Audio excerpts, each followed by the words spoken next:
What's up, everybody? Ask Coach Ben podcast. I'm here with Jim from Jiu-Jitsu Magazine. Shout out to Muscle Farm.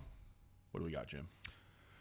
All right, I think this is something that all of us can relate to. Anyone who trains, whether it's jiu-jitsu or even your typical gym rat that goes to the gym, you have some essentials that you want to pack your bag with, and you have some thoughts on this. So, Coach Ben, the question is, what should I put in my gym bag when I get ready for a jiu-jitsu workout? Okay, so we're speaking specifically of jiu-jitsu, correct? Sure, sure. So, my thoughts on this, and I'm going to get into a pretty long list after I say this. So, my thoughts on this are that you should only have the things that you absolutely need. My opinion is to be a minimalist here. If your academy has it, don't bring it. Right? Why bring it? You know, it's just another piece of thing in your bag that you have to carry. It makes it heavy. So, like an example there would be like if your academy has, tape, right? Maybe you just use their tape, right? If your academy has foam rollers, don't need to bring your own foam roller. So as far as must-haves, I think you must have your uniform, right? If you train in the gi, you must have your gi. You must have your belt. Your belt, yes. You must have a rash guard. Your shorts, if you do no gi, right? Also must have, if you do multiple classes, I think you must have a spare uniform, an extra rash guard. When I was at Professor Sean Williams Academy, he would require people to change out of what they just wore from the 6 p.m. class. The 7 p.m. class, you got to change. You can't be wearing the same sweaty stuff because the people that are coming into class, they're coming in fresh with new gear, and you're sweating on them just doing technique. That's not cool. You shouldn't have a wet gi already if you're going into a brand new class. And I think a lot of people don't realize that. A lot of people just, they're just wearing the same gi for like 4 classes in a row, and that's not cool to your teammates. So the must-haves to me are just uniform. The stuff that you need to train, right? Another must-have would be water, right? Water. Some kind of fluids. If you're going to train for extended periods of time, you should have not just water, but you should have like Gatorade. You should have carbohydrates. You should have some electrolytes and carbohydrates if you're going to train for over an hour, for example. If you train over an hour, you're going to run out of energy, right? So you're going to need carbohydrates, electrolytes, and fluids. Okay, those I think are the absolute must-have necessary things, right?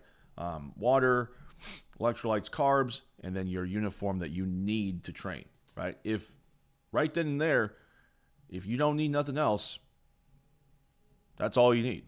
Stop the podcast. Pretty simple. Okay. Pretty simple. But of course, there's esoteric things and gadgets that you can bring that can help you. And I am kind of a gadget guy. I like gadgets. So this is not like a in order list, right? So these are all things that are kind of just like random.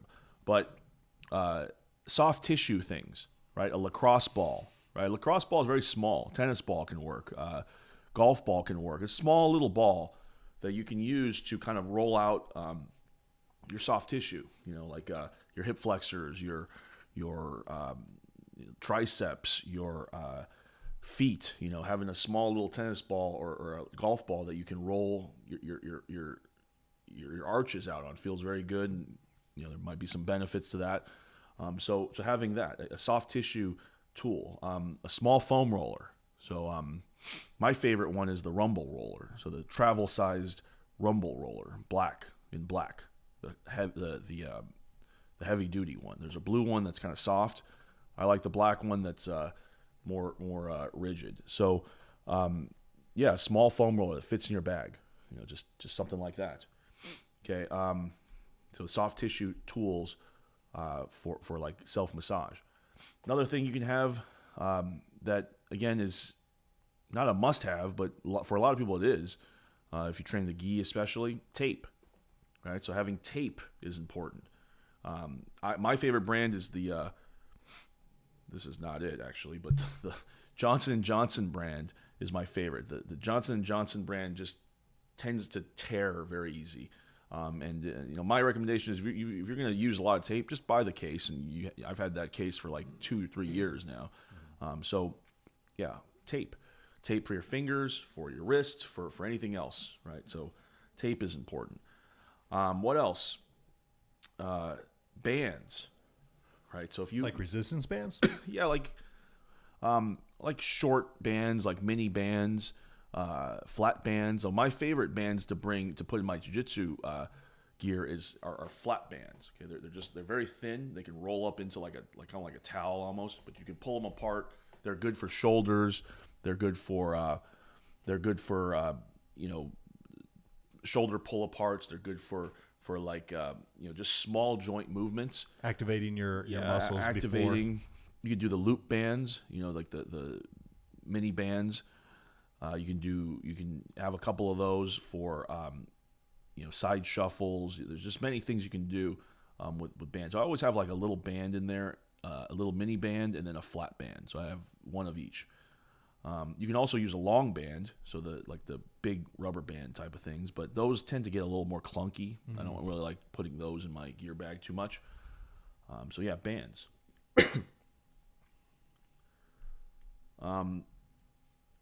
Other things you can have that, again, these are just suggestions, right? If you need it, have it. But if you don't need it, don't have it. Hygiene stuff. So Neosporin, right? If you have a small cut, Neosporin's good, right? Not many people maybe have heard of this, but Hebe Cleanse. Hebe Cleanse is the kind of the, it's the germ killing thing that they use in hospitals, right? You can buy it over the counter at any drugstore. I usually just mix Hebe Cleanse with 1 part Hebe Cleanse, 10 parts water, and then just have like a little pink bottle that I put on anything that looks like it could be, anything, right? If it looks like I'm developing something, Hebe Cleanse. That's what I have. So Hebe Cleanse and Neosporin. If you wear a mouth guard, have your mouth guard, right? That's something. I don't wear a mouth guard for jiu-jitsu. You wear a mouth guard, Jim? I should. You know what? I do have one attached to my gym bag. Okay. But it's hit or miss. Usually a miss that I do not use one, but I should. We should. Just one of those things. But yes, I do have one. Oh, one other thing I missed on hygiene stuff is this I think is pretty important. Might actually be in the must-haves is some kind of antifungal spray like Lamisil. Like I keep a little bottle of Lamisil in my gear bag just to spray myself. To spray when I take my wet gi out, I spray my whole bag with Lamisil just to, fungus. How does fungus, happen? It's dark, wet, moist places. Yeah, like your gear bag. So I don't want my gear bag to be transmitting proliferate into ringworm or something. So right. Lamisil spray, have that in my gear bag. Protective gear, right? So again, only if you need it, right? So if you have like a knee issue, elbow issue, you have a wrist issue, thumb issue, rib issue, right? Then you gotta bring your protective gear. Headgear for cauliflower ear situations. Exactly. Yeah. One of my favorite brands is Bauer Fiend. So Bauer Fiend makes, especially their knee brace is very good. So a lot of competitors wear the Bauer Fiend knee brace. It's pretty expensive. It's $100. But it's mobile. It's small. You can throw it in. I usually keep one Bauer Fiend knee brace in my bag at all times. It also doubles as kind of like a pad. So when you hit, you shoot like a double or something. You shoot in for a takedown. Gives you a little pad. And I have a little bursitis in my left knee. So anytime I feel it, I just put on my Bauer Fiend knee pad, and it kind of just helps me out a little bit. Yeah, which one did you say you use? Bauer Fiend. Bauer Fiend. Yeah, Bauer Fiend is like a brand that's mostly known in, I think, basketball and tennis, but a lot of jiu-jitsu guys use it as well. Yeah, I like the McDavid's. Okay, The McDavid's. another brand. They have a silicone pad and a neoprene sheath, so to speak. So their knee pads and a brace at the same time. I think the McDavid ones are a little more affordable. They're probably not $100 each, right? No, not $100 each. There you go. Yeah. Nail clippers. Okay, this is something that almost made it to the must-haves because there's been many times where I come to class, I'm like, oh shoot, my nails are a little bit long. I don't really want to use the Academy's nail clippers. So, nail clippers. This is a very small item. You put in your gear bag, no problem. That is Uncle Hanach's number one pet peeve. Who's that? Uncle Hanach Laranja. Who's that? Hanato Laranja. Oh yeah. Yeah, he cannot stand long nails. So Really? there you go. Yeah, that's Like in he cannot or no, he cannot. That's his okay. biggest pet peeve. And there you go, the greatest of all time, Hanato Laranja. Got it. All Got right. it. Okay. All right. Okay.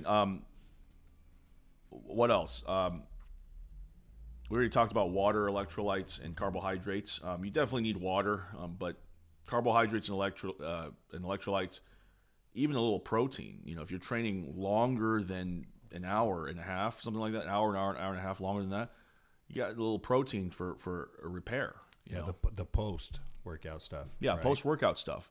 If you can bring a full on protein shake if you want to make sure you get your recovery in as soon. If you train multiple times a day, you might need to have your post workout stuff ready to be refueled and make sure your body's refueled for the next workout, which is in a couple hours.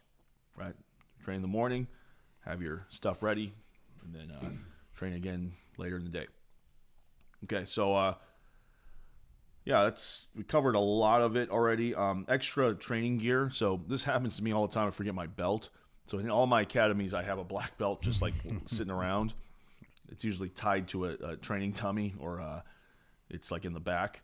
But if you don't own the academy, or if you just don't have a place to store it in the academy, then keep it in your car. Yeah. Right. Keep it in your bag. Right. So I have an extra belt in my bag. So I have my obviously, I have my regular black belt, and then I have my judo brown belt in there in case you just need that belt. Going to judo. Yeah. Haven't been to judo in years, but if I need it, it's there. And then I have an extra black belt also in my bag too. And you'd be surprised, but when black belts visit my academy, a lot of them don't have belts for some reason. Can I borrow a black belt? Yeah, I got an extra one in my bag.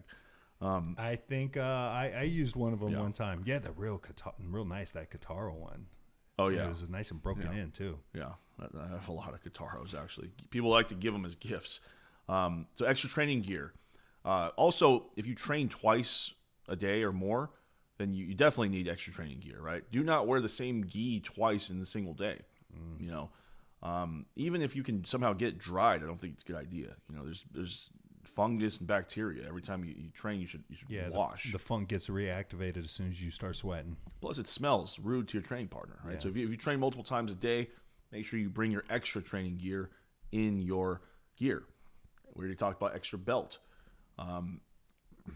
This is more for like recovery, right? But if you have nagging aches and pains, right, you probably should apply your CBD cream or your Voltaren gel or your Arnica gel. These are all names of recovery creams, by the way. You should just bring it. Bring it, apply it right away. Okay, and that's pretty much it. We talked about a lot of different things, but again, I don't have like a list. I know some websites have lists. It's like 5 things you must have in your bag. That just doesn't exist to me anyway, right? If I don't do striking, right? So I don't really ever need a mouth guard. I don't use it for jiu-jitsu. I own my academy, so I keep a lot of my stuff. Like I have Hebe Cleanse, and I have tape, and I have Band-Aids, and I have bands, and I have lacrosse balls in my academy. So I don't put it in my gear bag. But if you're going to an academy that doesn't have these things, then yeah, maybe you want to put it in your gear bag. But those are just ideas that you can start with. Again, my biggest tip here is to try to be a minimalist. Only bring the things that you need. You wouldn't believe there was a time where my bag had like every single one of these items for no good reason, and I would use only like one of them. Like I'd pull out the band, once in a while, and then my academy had bands, and I was still bringing bands. So yeah. What should I have in my gear bag? that's what I think you should have, or a list you can choose from. So just you know what, a little kind of I don't know, tool that not a tool, a method, an improvement that I use back to your water. You know, your water bottle recommendation is if you're training hard and it gets real hot out here where we live. One of the things I like to do is I fill up one of those insulated bottles with ice as much as I can. Then I fill that with water. But then I just take a regular tap water bottle or a regular water bottle that gets warm. But I already pack so much ice in my insulated bottle that I always have that nice, cold, refreshing ice water, during those hard training sessions. And when you're getting after it pretty hard, that cold water in between training or in between rounds really helps. And I feel it maximizes your training. Well, 100%. You're going to there is something with cooling down your core temperature that improves your performance, right? Okay. So if I there's like two areas. It's really your core and your palms. So there's been studies where people put their palms on ice and they feel less fatigued. It's like a trick, but definitely the core. So if you have an increased core temperature, I mean there's definitely thresholds to this, but your performance can go down if your core is too hot. You're right? overheated. You're overheated. You're sensing your performance is going to decrease. Right. That's one of the byproducts of heat stress. So drinking, very cold water, I believe should have a performance benefit, but at the very least it should feel good. It feels good. Yeah. At the end of the day, it feels good. So that's a solid list. And people out there can choose if they want to, how robust they want to be, but have those, at least start with this list right here. Yeah, just start with that list. Don't put everything on the list, just whatever you need. All right. Is that good? Yes, sir. We're good. All right. Coach Ben, dropping the knowledge. So what's in your gear bag? Now we know at least this stuff. So you can get a hold and keep in touch with Coach Ben at Coach BZ Bravo Zulu on Instagram. Thanks, Coach. Thank you, Jim.